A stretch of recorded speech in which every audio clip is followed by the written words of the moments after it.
നമസ്കാരം. അന്തരിച്ച ഇറാൻ പരമോന്നത നേതാവ് ആയത്തുള്ള സയ്യിദ് അലി ഖമേനിയുടെ വിലാപയാത്രയിലും ഔദ്യോഗിക സംസ്കാര ചടങ്ങുകളിലും പങ്കെടുത്ത ഇന്ത്യക്ക് നന്ദി അറിയിച്ച് ഇറാൻ ഭരണകൂടം. ഇരു രാജ്യങ്ങളും തമ്മിലുള്ള ചരിത്രപരവും സാംസ്കാരികവുമായ ആഴമേറിയ ബന്ധത്തിന്റെ ശക്തമായ പ്രതിഫലനമാണ് ഇന്ത്യയുടെ പങ്കാളിത്തമെന്ന് ഡൽഹിയിലെ ഇറാൻ എംബസി എക്സിൽ കുറിച്ചു. ദുരന്തമുഖത്ത് ഇന്ത്യ കാണിച്ച സൗഹൃദവും സഹതാപവും ഇറാൻ ജനത ഒരിക്കലും മറക്കില്ലെന്നും കുറിപ്പിൽ പറയുന്നു. കഴിഞ്ഞ ഫെബ്രുവരിയിൽ ടെഹ്റാനിൽ വെച്ച് അമേരിക്ക-ഇസ്രായേൽ സംയുക്ത വ്യോമാക്രമണത്തിലാണ് 86-കാരനായ അലി ഖമേനിയും കുടുംബവും വധിക്കപ്പെടുന്നത്. തുടർന്ന് മേഖലയിൽ ആരംഭിച്ച യുദ്ധത്തിന് പിന്നാലെയായിരുന്നു ഔദ്യോഗിക ചടങ്ങുകൾ.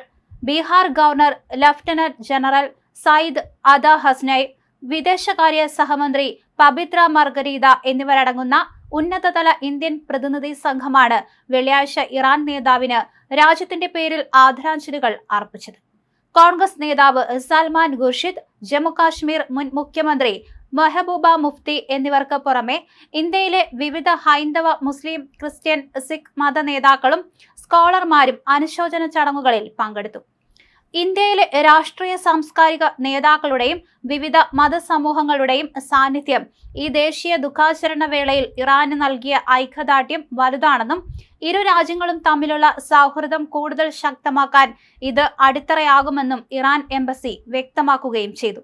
തിങ്കളാഴ്ച രാവിലെ ടെഹ്റാനിൽ ആരംഭിച്ച അലി ഖമേനിയുടെ വിലാപയാത്രയിൽ ആധുനിക ഇറാന്റെ ചരിത്രത്തിലെ ഏറ്റവും വലിയ ജനസഞ്ചയമാണ് സാക്ഷ്യം വഹിച്ചതെന്ന് ഇറാന്റെ ഔദ്യോഗിക വാർത്താ മാധ്യമങ്ങൾ റിപ്പോർട്ട് ചെയ്തു.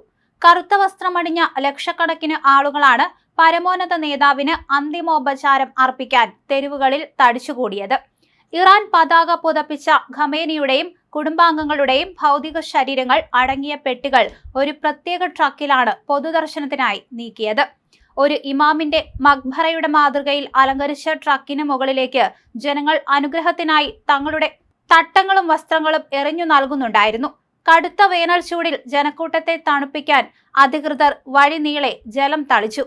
ജനത്തിരക്ക് നിയന്ത്രിക്കാൻ കടുത്ത സുരക്ഷാ ക്രമീകരണങ്ങളാണ് റവല്യൂഷണറി ഗാർഡ് ജനറൽ ഹസൻ ഹസൈസാദയുടെ നേതൃത്വത്തിൽ ഒരുക്കിയത്.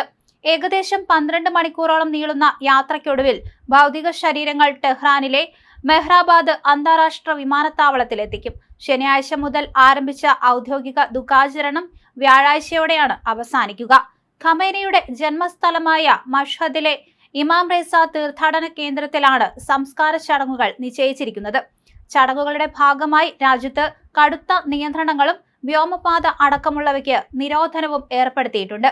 അതേസമയം കോടിക്കണക്കിന് ആളുകളാണ് ഈയൊരു സംസ്കാര ചടങ്ങുകളിൽ പങ്കെടുക്കാൻ എത്തിയിരിക്കുന്നത്. എന്തായാലും നിരവധി പേർ അപകടത്തിലാവാനുള്ള സാധ്യതയും ഇതോടൊപ്പം തന്നെ വിവിധ മാധ്യമങ്ങൾ റിപ്പോർട്ട് ചെയ്തിട്ടുണ്ട്. കനത്ത ചൂടിൽ 3000-ഓളം പേർ മരിക്കും എന്ന് തന്നെയാണ് പല പത്രങ്ങളും ഇത്തരത്തിൽ റിപ്പോർട്ട് ചെയ്തിരിക്കുന്നത്. നിർബന്ധിച്ച് ഇത്തരത്തിൽ ഖമേനിയുടെ ചടങ്ങിലേക്ക് ആളുകളെ എത്തിക്കുന്നു എന്ന രീതിയിലും റിപ്പോർട്ടുകൾ പുറത്തു വന്നിട്ടുണ്ട്.